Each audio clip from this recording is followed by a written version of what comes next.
오늘 하나님 주시는 말씀은 고린도전서 2장 6절에서 16절까지의 말씀입니다.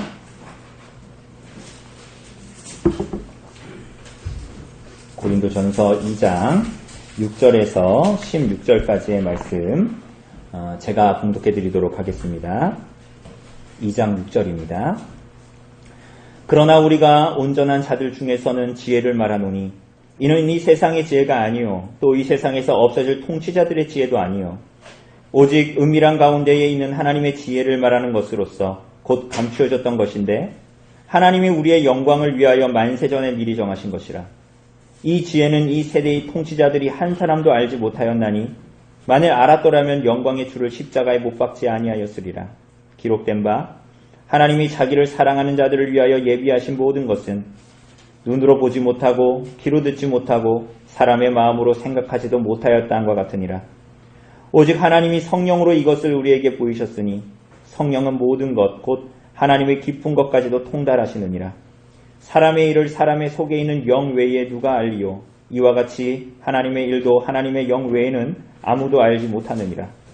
우리가 세상의 영을 받지 아니하고 오직 하나님으로부터 온 영을 받았으니 이는 우리로 하여금 하나님께서 우리에게 은혜로 주신 것들을 알게 하려 하심이라. 우리가 이것을 말하거니와 사람의 지혜가 가르친 말로 아니하고 오직 성령께서 가르치신 것으로 하니 영적인 일은 영적인 것으로 분별하느니라. 육에 속한 사람은 하나님의 성령의 일들을 받지 아니하나니 이는 그것들이 그에게는 어리석게 보임이요 또 그는 그것들을 알 수도 없나니 그러한 일은 영적으로 분별되기 때문이라. 신령한 자는 모든 것을 판단하나 자기는 아무에게도 판단을 받지 아니하느니라. 누가 주의 마음을 알아서 주를 가르치겠느냐. 그러나 우리가 그리스도의 마음을 가졌느니라.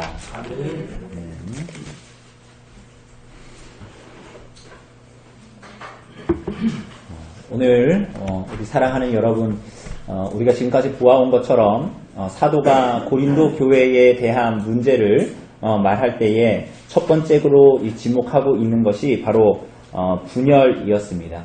우리가 앞으로 고린도서를 계속 보면서도 보겠지만 교회에 많은 문제들이 있었지만 사실은 오늘 분열뿐만이 아니라 그 이후에 나타나는 모든 문제들까지도 그 문제들의 근원적인 시작이 있습니다. 그러니까 하나의 뿌리가 있습니다.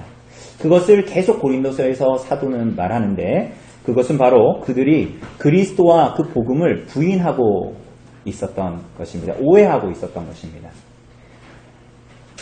이 사람들 중에 누구도 당신이 예수님을 믿습니까 하면 나 믿지 않아요 라고 얘기할 수 있는 사람은 아무도 없었을 것입니다. 그러나 그 그리스도와 그분의 사역이 무엇을 의미하는가 하는 것에 대해서 이들이 오해하고 있었던 것이죠.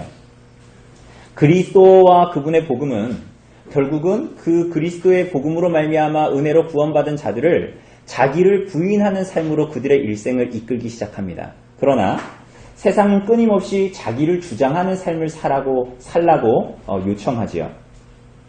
자신 안에 있는 무언가를 믿으라고 하고 그래서 어떤 면으로는 세상에 그렇게 나와 같이 살지 못하는 실패자들, 루저들에게 본이 되라 혹은 따라올 수 있으면 따라오라 라고 세상 사람들에게 그렇게 살아가라라고 말을 하지요. 그러나 이것이 세상 사람들의 자랑인데 그러나 사도는 성도들의 자랑은 하나님의 지혜인 그리스도 안에서 허락되어진 의, 거룩, 구속이다 라고 말합니다. 그래서 사도는 자랑하는 자는 주 안에서 자랑하라 이렇게 말하죠. 지난주에 보았던 본문에서 우리가 다음 주에도 또 보게 되겠지만 이 사도는 영적인 아버지와 같은 자신마저도 고린도 교회의 어떤 면으로는 영적인 리더이고 영적인 아버지와 같은 자신마저도 의지할 존재가 아니다 라고 말하죠. 그러나 동시에 사도는 고린도 교회에게 뭐라고 말합니까? 나를 본받으라 라고 또한 말합니다. 무엇을 본받으라 그랬죠? 자신의 약함을 본받으라. 자신의 약함 가운데에 주님께서 허락하신 부르신 소명에 응답하는 삶이야말로 그리스도의 영광을 드러내는 삶이다 라는 것 말이지요. 그것은 세상이 주장하는 것처럼 어떤 대단한 것을 이루어내서 되는 유가 아니라는 말입니다. 그죠? 어디에 처하든지 그리스도와 그분의 복음만이 일하시고 드러나게 하라는 요청이었습니다. 그것은 세례 요한의 말을 빌어 말하자면 그는 흥하여야 하겠고 나는 쇠하여야 하리라 라는 고백과 같이 질그릇과 같은 우리네 인생이 그리스도를 만나서 세상 사람들은 그 질그릇을 더 안 깨지게 하려고 단단하게 만들고 겹겹이 쌓으려고 하지만 그러한 자리로 가지 말고 우리들의 약함, 질그릇과 같은 우리네 인생을 하나님 앞에 인정하고 그래서 자기를 부인하는 삶을 살라는 것입니다. 그래서 우리들의 질그릇과 같은 인생들이 날이 갈수록 깨어짐으로 말미암아 그 안에 담겨진 보화가 드러나도록 질그릇과 같은 여러분과 저의 약함과 악함 가운데 있는 인생에 담아주신 그리스도가 우리들의 어떠함에도 불구하고 나타나도록 인생을 살라 라고 바울은 고린도 교회에 요청하고 있습니다. 오늘 우리가 읽은 본문은 6절에서부터 16절인데 굉장히 긴 본문이죠. 그런데 요점은 하나입니다. 우리가 구원받은 것이 어디로 말미암은 것인가 입니다. 여러분 근데 사실은 이 질문에 대한 답을 우리는 다 할 수가 있습니다. 여러분 우리들의 구원받은 것이 어디로부터 말미암은 것이죠? 그렇죠. 하나님께서 보내신 예수 그리스도로 말미암은 것입니다. 그들도 그렇게 오늘 여러분들처럼 대답할 수 있었을 것입니다. 그런데 바울이 그들에게 이어서 하는 말은 그런데 왜 육에 속한 사람처럼 거듭나지 않은 사람처럼 구는가입니다. 심지어 그들은 나아가서는 성령을 소유한 자가 누구인가 하는 것도 다른 것이 아니라 성령의 은사를 체험하고 소유한 자들이라고 생각했습니다. 우리가 지난주에도 다뤘죠? 앞에서도 다뤘고. 그죠? 그래서 이 사람들은 나 정도 되니까 하나님께서 이런 하나님의 은사를 주는 것이지 라고 생각했던 거예요. 이것을 한마디로 얘기하면 일종의 교회에 있을 수 있는 영적인 엘리트주의라고 명명할 수 있을 것입니다. 뭐라고요? 영적인 엘리트주의. 그러니까 내가 저 사람보다 더 신령하다라는 거예요. 여러분 이런 일들은 현대 오늘 우리가 사는 이 고린도 교회만이 아니라 오늘 이 땅을 사는 여러분과 제가 속한 현대의 교회 안에서도 있습니다. 여러분 정말로 있습니다. 여러분은 영적으로 더 훌륭한 사람들이 어떤 사람이라고 생각하십니까? 그러니까 우리 주변에 교회를 다니는 사람들 중에 누가 더 영적인 사람인 것 같아요? 누가 신령한 사람 같습니까? 우리는 은연중에 이렇게 생각합니다. 강릉의 언별리 교회에 있는 여러분들이 더 신령한 것 같습니까? 서울 반포에 있는 남서울교회에 있는 성도들이 더 영적으로 훌륭할 거라고 생각합니까? 웃지만 여러분들은 속으로는 다 대답을 하고 있을 겁니다. 여러분, 사람들은 더 크고 더 대단한 곳에 있는 사람들이 더 영적일 것이라고 생각합니다. 놀랍게도. 말로 하지 않아도 속으로는 그렇게 생각을 하고 있죠.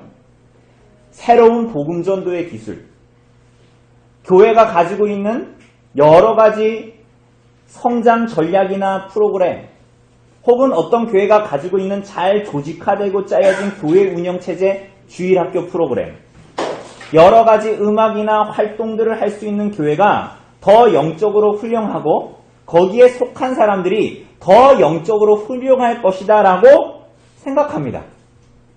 이건 이상하지 않습니까?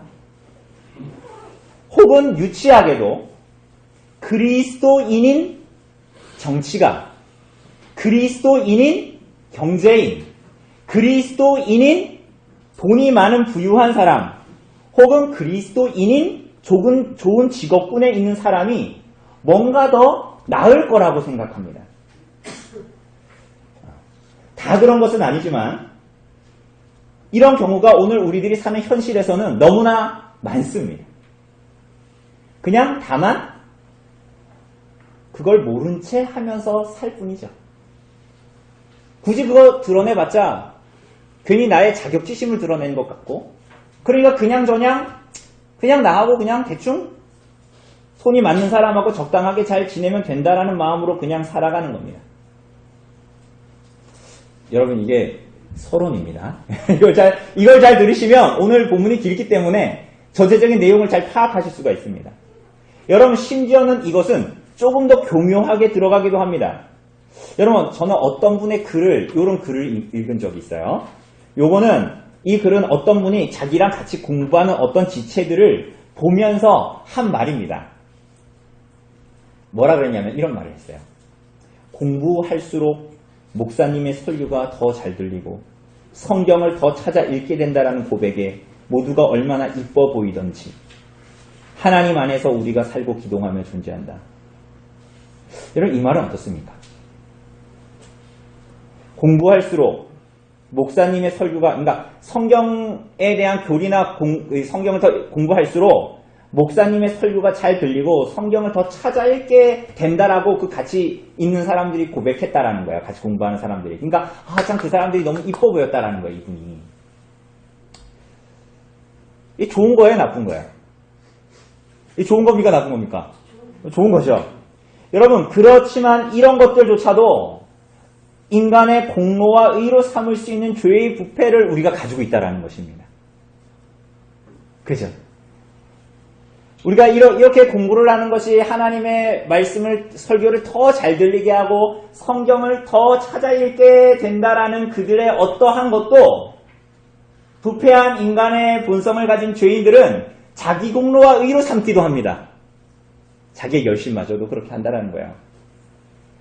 여러분, 그래서 팀 켈러 목사님은 요나서를 설교하면서 이런 말을 했어요. 성경을 읽는데 자신이 더 의롭게 여겨진다면 성경을 잘못 읽고 있는 거다. 여러분, 성경을 읽는 게 좋은 겁니까, 나쁜 겁니까? 성경을 읽고 묵상하는 게 왜 나쁜 일이겠습니까? 그런데 팀 켈러 목사님은 성경을 읽는데 읽으면 읽을수록 자기가 더 의롭게 느껴지고 저놈이 죄인이지 나는 죄인이 아니야. 저놈은 더 의롭고 나는 더 의로워. 라는 식으로 여겨진다면 성경을 잘못 읽고 묵상하고 있다라는 거예요. 이게 무슨 말입니까? 우리가 하나님의 말씀인 성경을 읽는 것마저도 우리를 자랑하고 우리를 드러내고 우리 자신을 만족시키는 방향으로 할 수 있다라는 거예요. 위에서 본 대로. 설교를 잘 들리게 하고 성경을 더 찾아 읽게 되는 공부와 독서마저도 때로는 우리들의 마음에 자기 자랑과 자기 공로와 자기 의로 삼는다라는 거예요. 이게 죄인의 실상이라는 것입니다. 그래서 그런 사람들의 마음에는 이런 마음들이 스며들면서 찾아옵니다. 이걸 즐기기도 합니다. 교회 안에서 말이죠. 뭐라고요? 말로 하진 않아요. 속 내면의 말입니다. 내가 저 사람보다는 조금 더 낫지. 내가 조금 더 교양 있고 고급진 사람이지. 내가 조금 더 신령한 사람이지. 저 사람이 저런 얘기를 나누는 거 보니까 내가 알고 있는 어떤 이론에 대해서는 저 사람은 잘 모르는구나. 라는 마음이 들어오게 됩니다. 그런데 놀랍게도 바로 이 지점이 자신은 신령한 자라고 성령에 속한 자라고 생각하지만 바로 이 지점이 자기가 육에 속한 사람이다라는 것을 무엇보다도 극명하게 나타내는 지점입니다. 이 지점이 가장 거룩한 것을 손에 쥐고도 성경을 읽고 경건서적을 펴면서도 가장 거룩한 것을 손에 쥐고 있으면서도 가장 망령된 짓을 하고 있는 것입니다.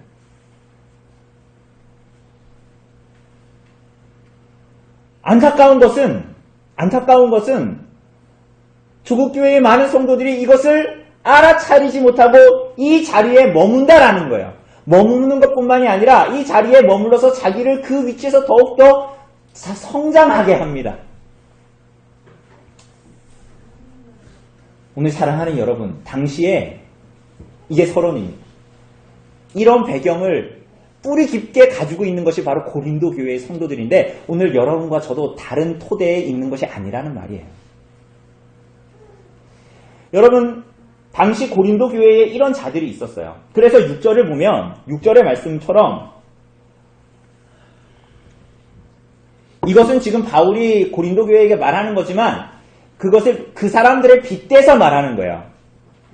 6절 말씀처럼 어떤 사람들, 우리가 온전한 자들, 그러니까 바울이 말하는 온전한 자는 다른 얘기지만 당시에 자신들을 이러한 유로, 조금 전에 얘기했던 그러한 유로 자신들은 온전하고 성숙한 사람이라고 주장하는 사람들이 있었다라는 거예요. 더 나아가서는 그들이 다른 사람들이 갖지 않은 하나님에 대한 지혜를 가졌다고 주장했습니다. 이 사람들이. 아까 얘기했던 대로 내가 쟤보다 나아. 이런 생각을 그래서 가지고 있었다는 거예요. 제가 갖지 못한 지혜를, 하나님에 대한 지식을 나는 가지고 있어. 이렇게 생각을 했다라는 거예요. 그리고 7절 말씀처럼 오직 은밀한 가운데 있는 하나님의 지혜를 가졌다라고 말하는 거예요. 그러니까 너희들은, 너희 평민들은 없는 은밀하고 비밀한 하나님에 대한 지식을 나는 가지고 있는데 그거 되게 은밀하고 비밀해서 니네들은 잘 모르지 나는 가지고 있어. 니네는 잘 모르는 이론이지 나는 알고 있어. 이렇게 주장하는 사람들이 있었다라는 거예요. 그리고 13절, 우리가 이제 뒤에 나오지만 13절에서 말하는 대로 그래서 자신들이야말로 영적인 자들이다. 니네 다 교회에 있지만 니네는 영적인 자들이 아니야. 나는 나 정도 돼야 영적인 자들이야. 이렇게 주장하는 사람들이 있었다라는 것입니다. 오늘 사랑하는 여러분, 정말 그렇습니까? 바울은 오늘 6절에서 본문을 시작하면서 그러한 주장을 비웃습니다. 그게 온전하다는 자들, 영적이라는 자들을 비웃으면서 시작합니다. 어떻게 해요? 바울이 6절에서 뭐라 그럽니까? 그러나 뭐라 그래요? 우리가 누구다? 온전한 자다. 무슨 얘기인지 아시겠죠? 니네들 온전하다고 그렇게 얘기하는데 니네가 온전한 자들이 아니야. 우리가 온전한 자들이다. 우리가. 이거 뭔 말입니까? 우리가 처음부터 끝까지 우리라는 말이 나옵니다. 그런데 이게 나중에 보겠지만 고린도 교회 성도들과 자신을 말하는 거예요. 그런데 그렇게 대단하다고 주장하는, 뭔가를 가졌다고 주장하고 비밀하고 은밀한 지식을 가졌다라고 주장하는 사람들, 니네가 온전한 자들이 아니라 그리스도의 영이신 성령으로 거듭난 모든 자들이 어떤 자들이다? 온전한 자들이라는 거예요. 온전케 된 자들이라는 거예요. 니네가 아니라는 거예요. 특별한 지식을 가지고 있다고 자랑하는 니네가 온전한 자들이 아니야. 성령으로 말미암아 그리스도를 믿게 된 모든 자들이 그리스도 때문에 온전케 된 자들이지, 이렇게 말하는 것입니다. 그리고 그렇게 온전케 된 자들 중에 있는 지혜야말로 이 세상의 지혜, 아무런 능력이 없는 통치자들의 지혜와 비교할 수 없는 것이다라고 말합니다. 이것은 이렇게 말함으로 영적인 엘리트주의를 가지고 있던 사람들이 주장했던 그 지혜는 세상에 없어지고 멸망하게 될 지혜, 자기 자랑과 아무 다를 것이 없는 헛된 지혜다라고 바울은 말합니다. 여러분, 그렇다면 온전한 자들, 지금 그리스도로 말미암아 온전케 된 온전한 자들이 가지고 있는 지혜라는 것은 뭡니까? 여러분들이 가지고 있는 지혜가 뭐예요? 십자가에 못 박히신 그리스도를 아는 것입니다. 그것이 여러분을 온전케 했습니다. 다른 것이 아닙니다. 7절을 보면, 그래서 7절을 보면 니들은, 그러니까 그 영적 엘리트주의를 주장하는 사람들, 니네들은 니네가 가진 비밀하고 은밀한 것이라고 너희만 알고 있는 것이 평민 그리스도인들은 모른다라고 하는데 그렇지 않다라고 말합니다. 사도는 말하기를 뭐라 그래요? 이 하나님의 지혜는 뭐라 그래요? 비밀이었고 감추어졌던 것이나 그리고 만세전에 미리 정해진 것이라는 거예요. 그죠? 그런데 이 지혜를 8절이 말하는 것처럼 이 세대의 통치자들이나 그들의 세상의 지혜로는 알 수가 없는 지혜예요. 그래서 그들은 어떻게 했대요? 8절 마지막에 보니까 어떻게 해요? 영광의 주를 십자가에 못 박아 죽였다라는 거예요. 그래서 이들은 하나님의 지혜에 대해서 무지했기 때문에 이 사람들은 세상의 지혜, 인간의 지혜를 따라서 행함으로 하나님의 지혜의 실체이신 그리스도를 십자가에 달아 죽였습니다. 그죠? 그러나 그럼으로써 무슨 일이 벌어졌죠? 하나님의 비밀하고 은밀한 뜻이 이루어졌습니다. 그죠? 하나님의 지혜를 드러내는 일에 사용되었던 그들의 헛된 지혜로 그들은 영광에 이르지 못했습니다. 제 말이 이해되십니까? 그러니까 그들은 세상의 지혜를 좇았기 때문에 하나님의 지혜를 알지 못했기 때문에 하나님의 지혜의 근본이신 실체이신 그리스도를 십자가에 못 박아 죽였죠. 그죠? 그런데 놀랍게도 하나님은 이것을 들어서 하나님의 뜻을 이루셨습니다. 그죠? 그러나 이들이 그들의 지혜로 십자가에 못 박아 죽인 그리스도로 말미암아 하나님의 뜻이 이루어졌으나 그들은 그들의 지혜로 행한 일 때문에 하나님의 영광에 참여치 못하는 자가 되었습니다. 하나님의 뜻은 이루면서도. 오히려 세상의 통치자들과 같은 지혜, 인간의 지혜가 없는 우리를 위해서, 7절에서 말하는 우리의 영광을 위해서 영광의 주가 죽으셨습니다. 그러니까 사도는 하나님의 지혜인 그리스도가 아닌 세상의 지혜를 좇는 고린도 교인들이 결국 이 세대에 속한 지혜를 추구하며 육에 속한 자로 자처하는 것을 보니 너희가 십자가에 예수를 달아 죽였던 그 통치자들의 지혜를 그대로 따라하는 것과 대체 무엇이 다른가? 라고 말하는 것입니다. 너희가 예수를 십자가에 달아 죽인 그 지혜 있다고 말했던 당대의 최고의 종교 지도자들, 유대인들, 최대의 정치 세력인 로마의 통치자들이 했던 짓 뭐예요? 영광의 주를 십자가에 달아버리는 것과 무엇이 다르냐는 거예요. 너희가 가지고 주장하는 그 지혜라는 것이, 너희가 교회에서 그렇게 영적인 엘리트라고 주장하는 가지고 있는 그 성격들이 이 사람들이 한 것과 대체 뭐가 다르냐는 거예요. 그만큼 그들이 주장하고 있는 것이 세상적인 지혜고 육적인 생각이라는 것입니다. 사랑하는 여러분, 우리가 교회에 다닌다고 하며 속했다고 하면서 이런 일을 할 수가 있습니다. 우리가 그리스도를 사랑한다고 하면서 이런 일들을 할 수가 있고요. 우리가 그리스도의 부르심에 소명에 응답받아서 산다고 하면서도 이런 일을 할 수가 있습니다. 여러분, 오늘 사랑하는 여러분 기억하셔야 합니다. 그게 우리의 모든 것들이 다른 사람들과의 구별점을 두기 시작하고 여러분들이 하나님 앞에서 가지고 있다라는 그 무엇이 나의 자랑이 되기 시작한다면 여러분 기억하십시오. 거기에는 그 십자가에 달린 그리스도가 설 자리가 없다라는 것을 기억하십시오.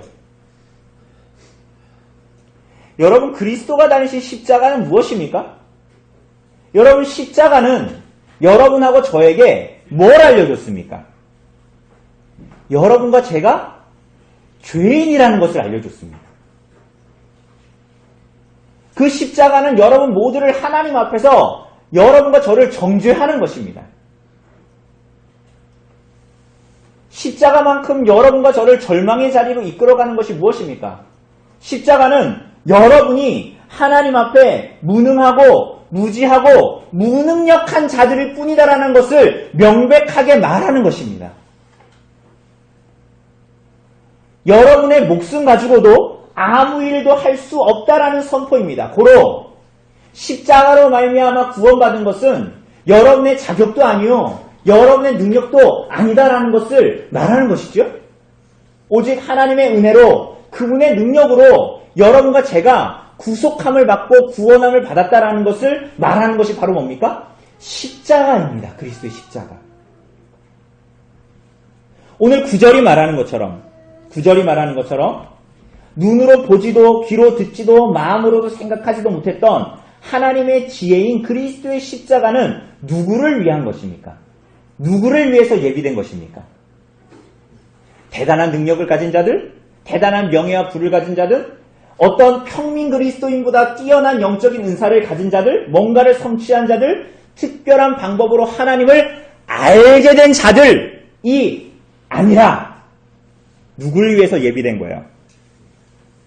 구절을 보면 하나님이 자기를 사랑하는 자들 위해서 예비하신 거죠.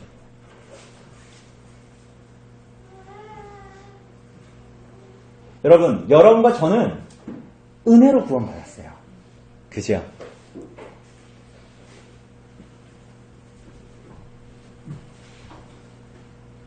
어떤 면에서 보기에는 우리들의 삶을 보면 우리들의 삶에 성화가 되어지지 않는 것 같아요.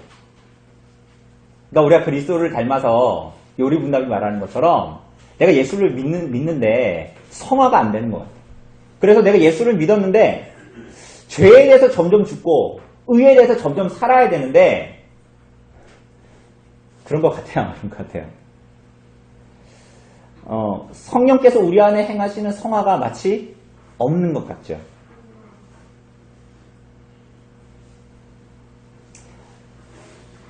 그래서 그나마 한다라는 것이 몸에 좀 힘이 빠지고 이런저런 병이 들면 조금 수그라드는 것 같은데 그죠? 그 이전까지 성화가 없는 것 같죠? 사실 그죠? 무슨 말입니까? 그래서 여러분은 처음부터 끝까지 그리스도의 은혜로만 여러분과 저 같은 사람도 구원 얻는다라는 것을 말하는 것입니다.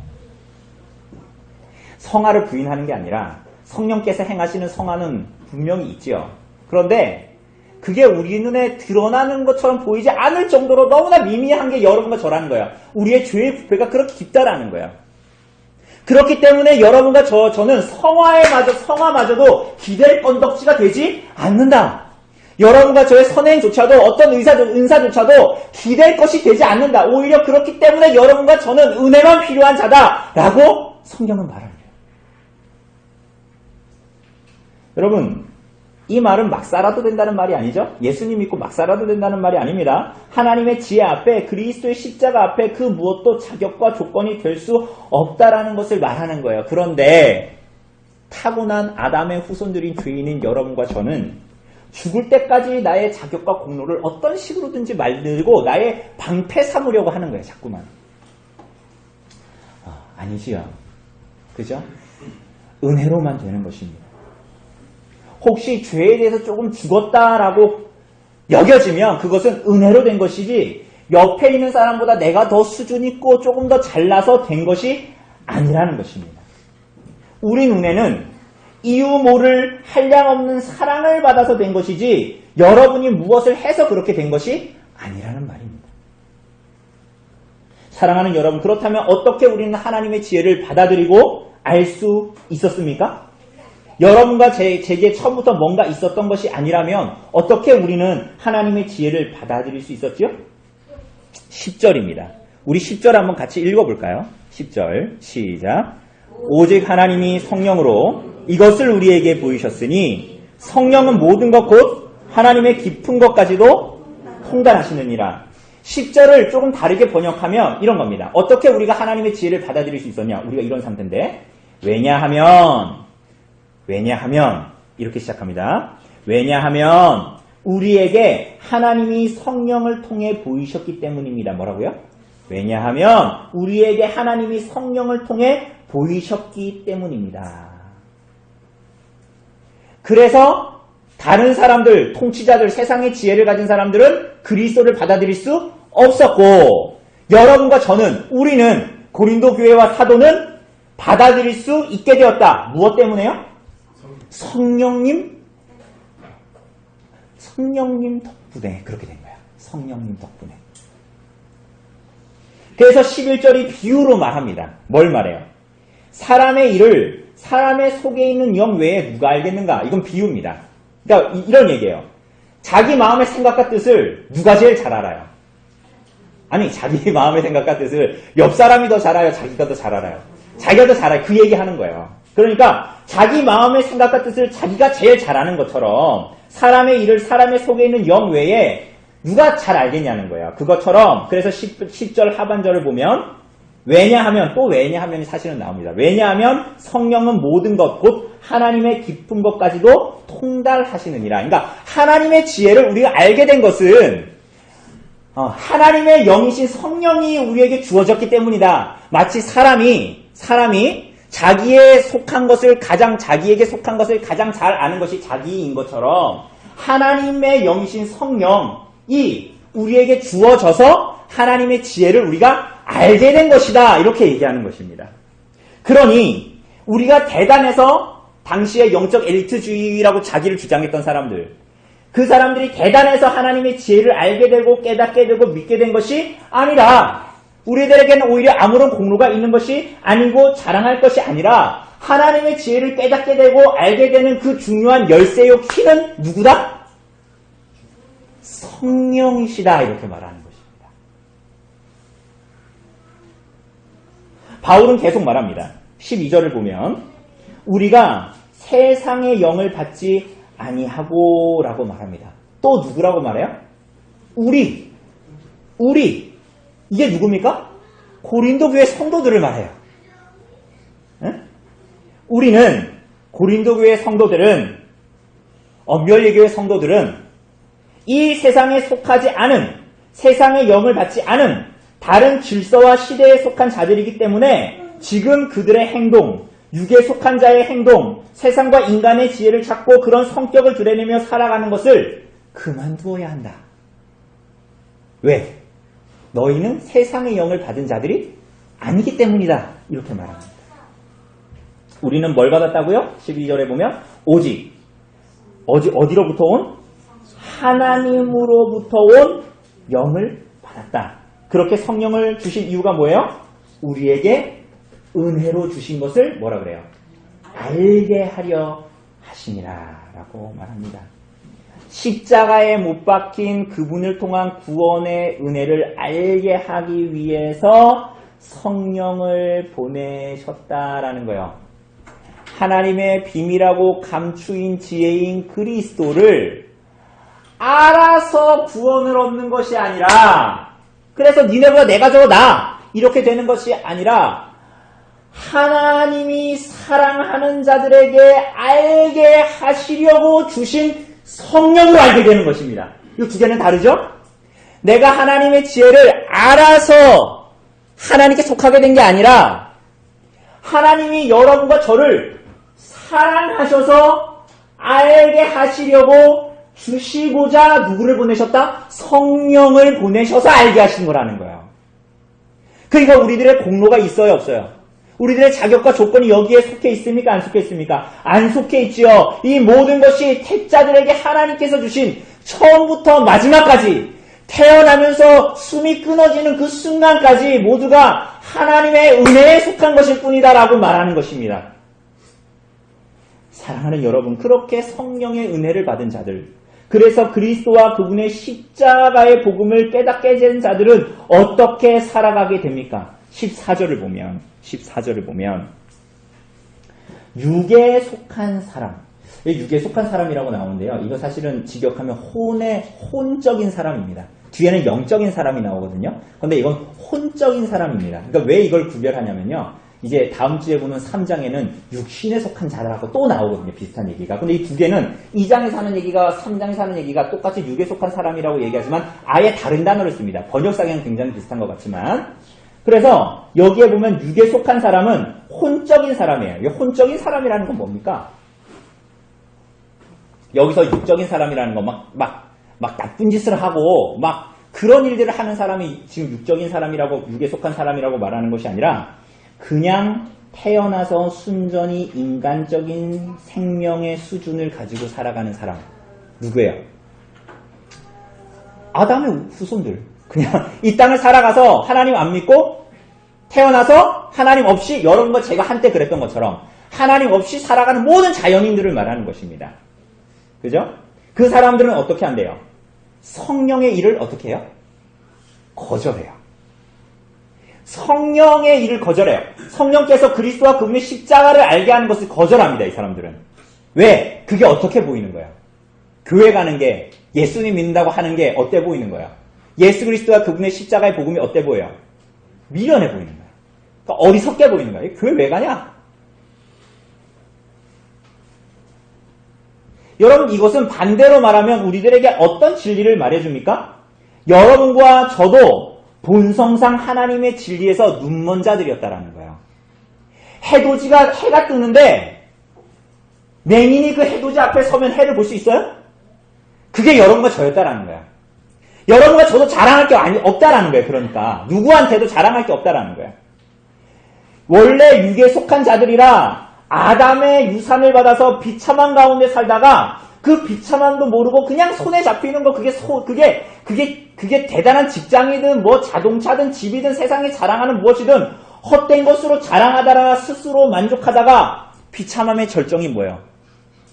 죽음 앞에 가서 어쩔 줄 모르고 쩔쩔매면서 고통합니다. 사람들이 죽는 걸 다 보세요. 죽음 앞에 그 혼란을 보세요. 여러분들은 무엇을 거기서 목격합니까? 그것이 그들이 잡고 있던 무언가가 그들을 거기에서 건져주고 지켜주던가요? 사람들은 아무리 강해 보여도, 아무리 자수성가한 사람 같아 보여도 그 사람의 그 비참함의 절정 앞에서는 무엇도 그에게 도움이 되지 않습니다. 소리 지르고 고통합니다. 모든 혼란 속에 그 영혼이 빠지게 됩니다. 그런 고통 속에 인생을 마친 다음에는요, 그와 비교할 수 없는 영원한 형벌과 비참함이 기다리고 있지요. 그런 운명에 처해졌던 사람들이 여러분과 저입니다. 그런데요, 그리스도와 그의 십자가 복음으로 우리들을 구원하셨습니다. 그렇죠? 그래서 여러분과 저는 더 이상 육에 속한 자로 살지 않는 것이죠. 근데 그 전에 여러분과 제가 그랬다라는 거예요. 그러므로 사랑하는 여러분, 그러므로 오늘 사랑하는 여러분, 이 하나님의 지혜를 깨달은 것, 성령으로 말미암아 하나님의 사랑 안에서 예수 그리스도를 보낸 것을 여러분 당연한 것으로 생각하지 마십시오. 여러분들이 오늘 1년 52주 이제 2019년을 끝내고 2020년을 맞이하는데 이 52주 동안 주일날 와서 하나님의 말씀을 듣고 예배하고 그리스도와 십자가의 복음을 들은 거 여러분 당연하게 여기지 마십시오. 당연한 것이 아니고 여러분들에게 합당한 것도 아닌 것입니다. 여러분, 하나님의 지혜를 깨달은 것, 그리스도와 그분의 복음을 당연하게 여기고 어떻게 보면 가볍게 치부하기 시작하는 그것이 여러분들을 망가뜨릴 것입니다. 그리스도와 그분의 복음을 성령으로 깨달은 것을 감사하게 생각하십시오. 여러분, 그것을 저기 길가에 가다가 발에 차이는 모래나 돌처럼 여기시면 안 됩니다. 이제 교회 생활을 몇 년 했으니 그리스도와 그분의 복음을 뛰어넘는 뭔가 더 고등하고 뭔가 좀 다르고 신선한 것을 찾으려고 성경을 뒤지지 마십시오. 망령된 짓입니다. 오히려 그 참된 지혜이신 그리스도를 더 알아감으로 거기에서 잘하십시오. 성령의 도우심을 구하면서 그 중심을 붙들고 예배와 하나님의 성경의 말씀을 공부하는데 온 힘을 기울이십시오. 여러분의 직장이 여러분의 삶을 좌우하지 않고 여러분의 취미가 여러분의 삶의 시간을 좌우하게 하지 마십시오.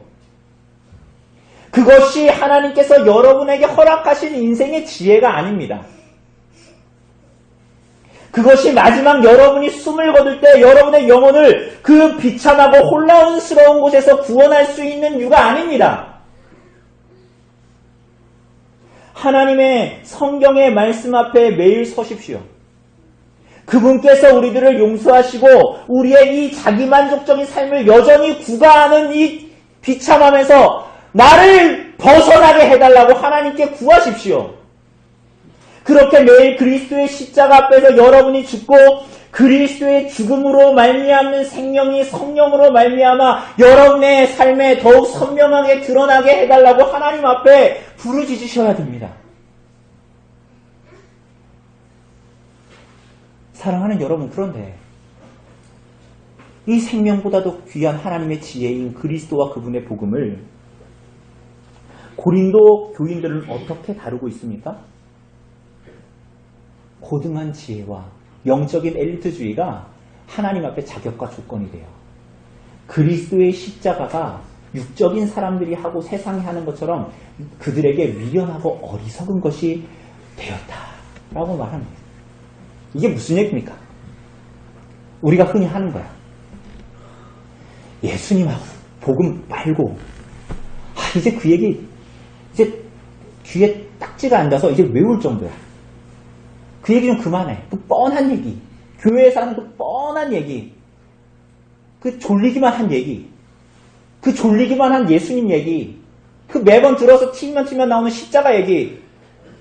그렇게 하는 거야.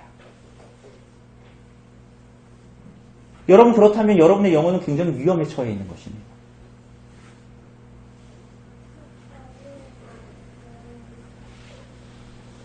여러분 새로운 감격과 기쁨, 예수 믿는 건 우선 있고 내 주머니에 넣어놓고 우선 있다고 치고 색다른 체험, 뭔가 이 세상에서의 다른 것을 추구하려는 시도, 여러분 버리십시오.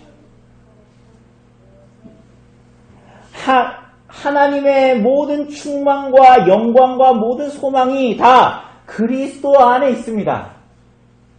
여러분 그러므로 하나님을 더 알게 해주십시오. 하나님의 아들 예수 그리스도를 더 알게 해주십시오. 하나님이 나의 삶에 더욱더 깊이 개입하시기를 원합니다. 하나님의 은혜와 자비로 저를 사랑하신다라는 그 그리스도 안에서의 진리를 더욱 깊이 내 안에 각인시켜 주십시오라고 기도하는 삶으로 나아가야 되는 것이에요.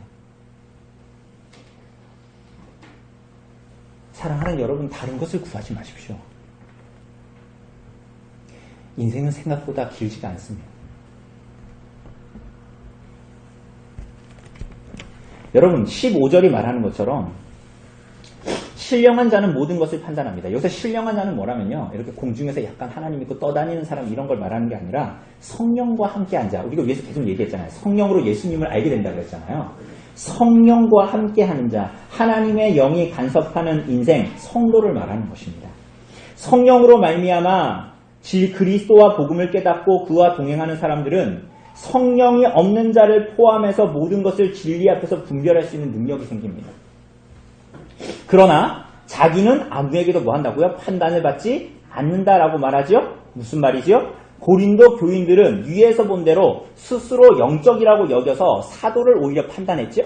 그러나 바울은 그들의 사도에 대한 판단을 허락하지 않습니다. 왜 그렇습니까? 고린도 교인들은 성령을 갖지 않은 사람들처럼 살고 있기 때문입니다. 성령이 없는 사람들처럼 행동하고 영적이지 못하고 육적인 사람들의 특징을 드러내고 있기 때문에 그들은 성령에 속한 자를 판단할 수 있는 대상이 아니다라는 것을 말하는 것이에요.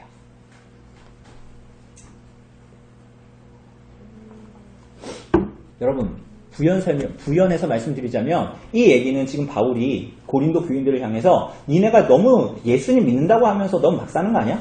너무 윤리 도덕적으로 안 사는 거 아니야? 이런 얘기 하는 거 아닙니다. 그죠? 여러분 오늘날로 적용하자면 오히려 명목상의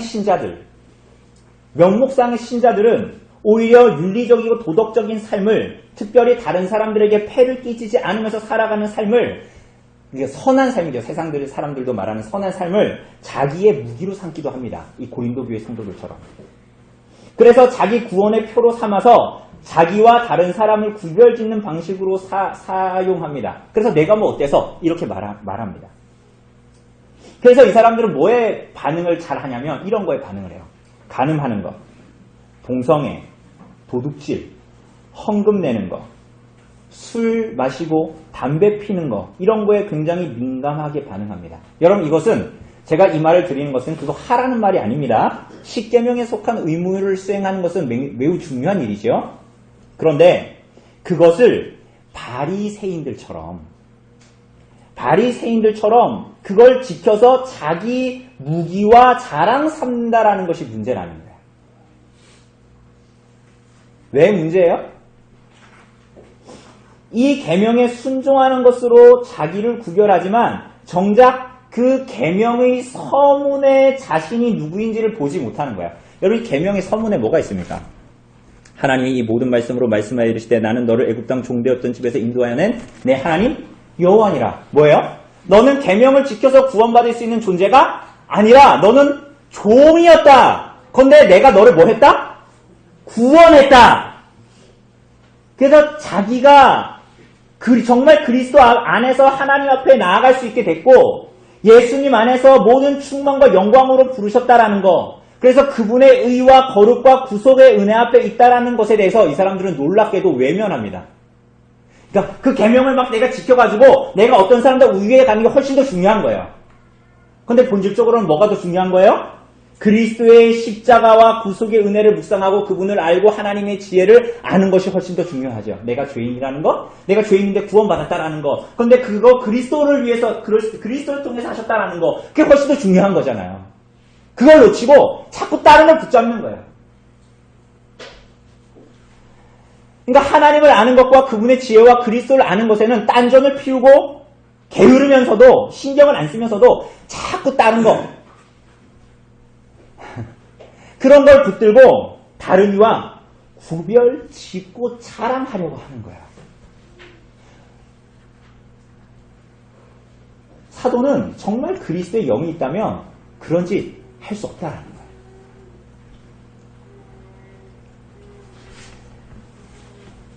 이러한 태도는 16절이 말하는 대로 우리 마지막 말씀이니까 한번 같이 읽어볼까요? 16절 시작.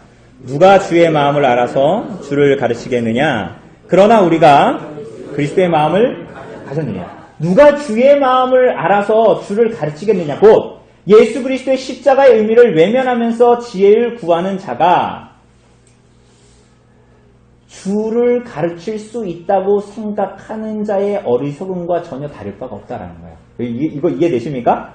십자가로 자기가 구원받았다는 이 의미를, 이 그리스도와 복음을 외면하면서 지혜를 구하는 자가 오늘 이 16절에 나타나는 대로 하나님을 가르칠 수 있다라고 말하는 사람의 어리석음과 똑같은 거라는 거예요. 똑같은 거.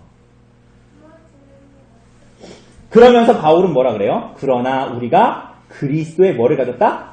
마음을 가졌다. 70인역은 이것을 주의 정신을 가졌다. 이사야서 40장을 인용한 것인데요. 그렇게 말합니다. 누가 그리스도의 마음을, 누가 주의 정신을 가졌다고 말합니까? 누가 가졌대요? 우리가 가졌다. 12절에서도 사실은 위에 12절에서도 우리가 하나님으로부터 온 영을 받았다. 10절에서도 우리에게 성령을 통해 보이셨다. 7절에서도 하나님이 우리의 영광을 위하여 예비하셨다. 그리고 사실은 6절 처음부터도 우리가 온전케 된 자들이 받은 지혜를 안다 라고 말하죠. 누구라고요? 고린도 교회와 그 성도들. 우리. 무슨 말이죠? 우리는 육에 속한 자처럼 살 자들이 아니라 그리스도의 교회다. 성령이 거하시는 전으로 부름을 받은 자들이다. 그러므로 어떻게 다른 것으로 자랑 삼을 수 있느냐라는 말입니다. 어떻게 다른 자랑으로 서로를 이겨 먹으려고 하냐는 말입니다. 어떻게 세상의 원리와 법칙이 교회 안에 팽배할 수 있는가라는 말입니다. 그러므로 그리스도의 마음을 가져라 라는 말입니다. 우리 잠깐 말씀 볼까요? 우리 빌립보서 2장 말씀 잠깐 볼까요? 빌립보서 319쪽에 있습니다.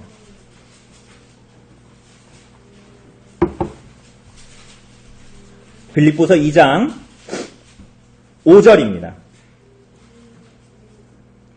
너희 안에 이 마음을 품으라. 곧 그리스도 예수의 마음이니 그는 근본 하나님의 본체시나 하나님과 동등됨을 취할 것으로 여기지 아니하시고 오히려 자기를 비어 종의 형체를 가지사 사람들과 같이 되셨고 사람의 모양으로 나타나사 자기를 낮추시고 죽기까지 복종하셨으니 곧 십자가에 죽으심이라.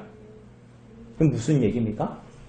5절에서 뭐라 그래요? 너희 안에 이 마음을 품으라. 곧 그리스도 예수의 마음. 너희는 그리스도의 교회고 그리스도의 십자가의 대속으로 말미암아 구원받은 자들이고 그래서 너희는 교회로 부름받은 자는 너희는 성령이 거하시는 전이다. 그러므로 너희가 그리스도의 마음을 품으라는 거야. 그리스도께서 너희를 향한 구속을 어떻게 행하셨는지를 알고 그리스도의 70인역에 의하면 주의 정신을 가지라. 그리스도의 빌립보서에 의하면 그리스도의 마음을 가지라. 그리고 오늘 바울이 오늘 고린도 전서에서 말하는 것처럼 우리가 그리스도의 마음을 가졌다라고 말하는 것이지요. 사랑하는 여러분, 무엇보다도 예수 그리스도의 마음이 무엇인지 알기 위해서 예수 그리스도를 알아야 하죠. 그게 이미 빌립보서 그리고 고린도전서에 다 나타났죠. 그분은 십자가에 못 박히신 분입니다. 그러므로 그리스도의 마음을 안다, 주의 마음을 안다라는 것은 그분의 십자가에 동참하는 삶입니다. 왜냐하면 하나님의 지혜가 십자가에 못 박히신 그리스도의 죽음 안에서 어느 것보다도 선명하게 드러났기 때문이죠. 그러므로 고린도 교인들이 정말 주장했던, 영적 엘리트주의자들이 그렇게 주장했던 정말 특별한 영적 지혜가 정말 그들에게 있다면 어떻게 나타나야 됐을까요? 그들의 특권을 내려놓고, 그들의 자랑을 내려놓고, 그들의 싸움을 포기하는 것으로 나타나야 했겠지요. 정말 영적인 엘리트주의자들이 주장했던 것이 정말 하나님께로부터 온 것이라면 이기적인 마음을 죽이고 자기를 낮추고 다른 이를 위해서 자신을 내려놓는 삶으로 귀결되어야 했겠지요. 그리스도의 은혜를 경험할수록, 깊이 묵상할수록, 주의 마음을 알수록 이렇게 나타나야 하는 것이에요. 그리스도의 마음을 가진 자들이 자기를 부인하고 그리스도를 따르는 자들. 김형익 목사님이라는 분이 계신데 그분의 책에서 경건한 어른에 대해서 말하는데요. 그 모습이 성령으로 말미암아 그리스도와 십자가를 믿고 받은 자들, 그래서 주의 마음을 아는 자의 모습, 그리스도의 십자가를 자랑하는 자의 모습과 동일합니다. 그 서두를 조금만 읽어드릴게요. 김영희 목사님의 책의 일부분입니다. 교회 안에 경건한 어른들이 있어야 된다는 거예요. 경건한 자들이 있어야 된다는 거예요. 그런데 이렇게 말해요. 경건한 어른은 교회의 많은 성도들이 그가 가진 재능이나 업적이 아니라 그의 경건한 영향력을 인정하기 때문에 우러든으로 바라볼 수 있는 사람이다. 교회의 경건한 사람은 어떤 대단한 재능과 직장과 업적을 가진 자가 아니라 경건한 영향력을 인정하기 때문에 어른으로 바라볼 수 있는 사람이다. 그러면서 그 사람이 어떤 사람이냐 이렇게 말합니다. 하나님을 정말 아는 사람, 상한 심령으로 하나님께 나아갈 수 있는 사람, 자아를 찾는 것보다 그리스도를 아는 일에 더 관심을 두는 사람, 거룩하게 자라가는 사람, 사람들에게 열심과 뜨겁게 타오르는 듯한 인상을 주려고 애쓰지 않는 사람, 자신의 내면과 사람들 앞에, 주변 사람들 앞에서 드러나는 모습의 차이를 깨뜨리고 정직하게 자기 자신이 되는 사람, 얄팍한 프로그램이나 행사로 자기를 드러내지 않는 사람, 행동뿐만이 아니라 자존감으로 주님을 향한 마음을 느끼게 해주는 사람, 인생에서 심지어 교회에서조차 이리 치이고 저리 치이느라 한 번도 그리스도의 모습을 생각할 수 없었던 사람들에게 경건한 영향력으로 다가오는 사람, 이런 사람이 내가 말하는 경건한 어른이다. 이렇게 말해요. 오늘 사랑하는 여러분, 이런 심령을 가지고 그리스도의 십자가 앞에 부딪혀본 사람, 자신의 인생을 살아가는 사람, 정말로 그리스도를 만난 경건한 자요? 성령으로 말미암아 그리스도와 복음을 알고 깨닫고 믿게 된 자요? 그래서 그리스도와 그분의 복음을 무엇보다도 존귀하게 여기는 자요? 그리스도로 말미암아 온전케 된 자요? 그의 영이신 성령이 거하시는 신령한 자요? 영적인 자요, 하나님의 지혜를 소유한 자요, 하나님의 비밀을 깨달은 자요, 그리스도의 마음을 가진 자가 이러한 자예요. 사랑하는 여러분, 이것은 다른 무엇을 얻는다고 되는 것이 아니죠? 사실 그리스도를 알고 믿고 깨닫게 하시는 성령님의 은혜가 하나님 아버지의 사랑으로 여러분에게 주어졌을 때 이미 이 일을 여러분 안에서 시작하셨습니다. 그래서 이 일은 당장 실제적으로 나타나지 않더라도 잠재적으로 완전하게 나타나고 그리스도 안에서 온전케 될 것입니다. 그리스도가 영광의 주이신 것처럼 그분의 영광을 우리에게 허락하심으로 그렇게 하실 것입니다. 그렇기에 영적인 사랑, 그리스도의 십자가를 닮은 자기 희생이 우리와 같은 자들의 삶에도, 여러분과 저와 같은 인생에도 나타나게 하실 것입니다. 이 일도 여러분과 저에게 달린 것이 아니라 궁극적으로는 그리스도께서 십자가의 구속을 이루시고 그 구속으로 우리들을 부르셨기 때문에 지금 그렇지 않더라도 그렇게 될 거라는 거예요. 그런데 그런 삶으로 이끄실 거라는 거예요. 그런데 그것마저도 여러분과 저의 자격과 조건이 아니라는 것입니다. 그러니 여러분과 저는 얼마나 주님 안에서 행복자예요.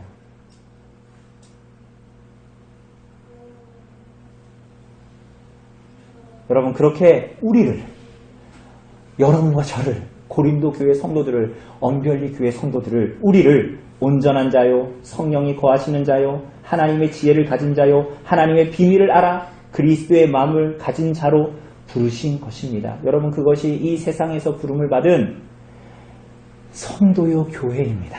여러분입니다. 우리들입니다. 사랑하는 여러분, 여러분의 신앙이 그리스도의 영이신 성령께 속해 있으니 이렇게 하나님을 아는 것으로 십자가의 그리스도를 아는 삶으로 나타나기를 간절히 바랍니다. 그래서 여러분의 삶의 모든 결국이 그 마지막까지도, 마지막 순간까지도 자랑할 것이 십자가밖에 없다라고 자랑하고 고백하고 누리는 이 참내 성도의 복이 정말 성령님으로 말미암아 여러분의 삶에, 우리 교회의 모든 성도들에게 성령께서 허락하여 주시기를 간절히 바랍니다. 우리 잠시 기도합시다.